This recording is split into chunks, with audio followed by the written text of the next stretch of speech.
রাতের সংবাদে আপনাদের স্বাগত। শুনছিলেন শিরোনাম, এবারে বিস্তারিত।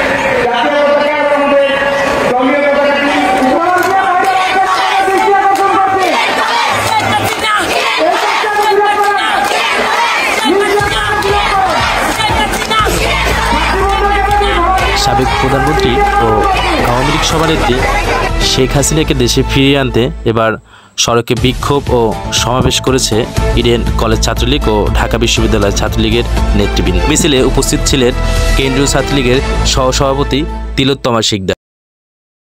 বিভিন্ন ধরনের প্ল্যাকার্ড প্রদর্শন করে তারা বিক্ষোভ মিছিল এবং সমাবেশ করে।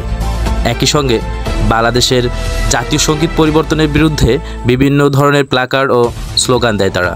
পরে সবাই একসঙ্গে জাতীয় সঙ্গীত পরিবেশন